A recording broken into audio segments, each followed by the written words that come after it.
ഇതൊരു Listin and family ഗ്രൂപ്പാണ്. Friends and family എന്നതിലുപരി ലിസ്റ്റിൻ ആൻഡ് ഫാമിലി. കാരണം മാജിക് ഫ്രെയിംസിൻ്റെ രണ്ടാമത്തെ മൂവിയാണ് ഞാൻ ചെയ്യുന്നത്. ഫസ്റ്റ് ലിജോയുടെ മലയാളി ഫ്രം ഇന്ത്യ ആയിരുന്നു.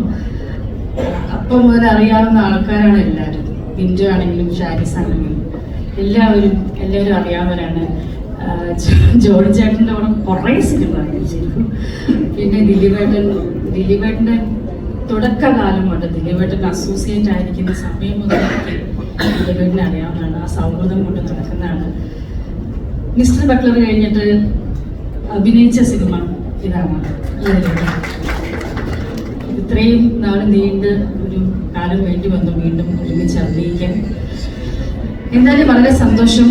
ഇതിലും ഷാരിസും ബിൻഡോയൊക്കെ ഇവിടെ നിന്നിട്ട് വികാരഭരിതമായിട്ട് സംസാരിക്കുന്നത് കേട്ടപ്പോൾ അതിവിടെ ഞാൻ നേരിട്ട് കണ്ടതാണ്. ഇവരുടെ ആ ഒരു ഡബിങ്ങിന് പോയിട്ട് എന്നെ ഒരു 4-5 പ്രാവശ്യം കറക്ഷന് വേണ്ടി വിളിച്ചിട്ടുണ്ട്.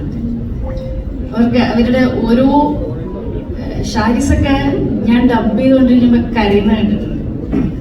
ഓരോ ഷോട്ടും കാരണം ആ ഡബ് ചെയ്ത് കഴിയുമ്പോൾ ഉണ്ടാകുന്ന പ്രസവിച്ച് കഴിഞ്ഞ ഒരു അമ്മയുടെ അവസ്ഥയാണ് ഷാരിസിനൊക്കെ ഞാൻ കണ്ടിട്ടുള്ളത്. കരയുണ്ട്, ഇപ്പോഴിരുന്ന് കരയുക. നന്നാവും ഷാരിസ്. ഉണ്ടായിരുന്ന നിങ്ങളുടെ ഒരു ഹാർഡ് വർക്ക്, നിങ്ങളെടുത്ത എഫേർട്ട്, ആ ഒരു എല്ലാവരും തമ്മിലുള്ള ഒരു ഐക്യം, അതിൻ്റെ എന്തായാലും ദൈവം തരാതിരിക്കില്ല. ലിസ്റ്റിനും ബാക്കിയുള്ളവരും ഒക്കെ പറഞ്ഞ പോലെ തന്നെ ഒരുപാട് അവകാശവാദങ്ങൾ ഉന്നയിക്കാത്ത ഒരു സാധാരണ നല്ല കുടുംബ ചിത്രം. ആരെയും നിരാശപ്പെടുത്തില്ല. ഞാനിതിൽ ചെയ്തിരിക്കുന്ന ക്യാരക്ടർ നല്ലൊരു ക്യാരക്ടറാണ്. കുറച്ച് വ്യത്യസ്തമായിട്ട്, സാധാരണ എല്ലാവരും പറയും പോലെ മഞ്ജുവിനെപ്പോലും ഒരു ദാരിദ്ര്യവാസി ക്യാരക്ടറാണ് കിട്ടുന്നത് എല്ലാ സിനിമയിലും. ചിരിക്കണ്ട, നീ ഉൾപ്പെടെ.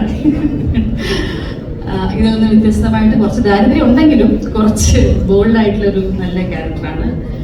So thank you Listin, thank you so much. നിങ്ങളുടെ ലൈഫിലായാലും നിങ്ങളുടെ ഫാമിലിയിൽ ഒരുപാടാക്കിയതിൽ വളരെ സന്തോഷം. ഇനിയും ഈ യാത്രയിൽ ഞാൻ ഉണ്ടാകുന്ന പ്രതീക്ഷിക്കുന്നു. താങ്ക് യു സോ മച്ച് ദിലീപേട്ട. Thank you so much.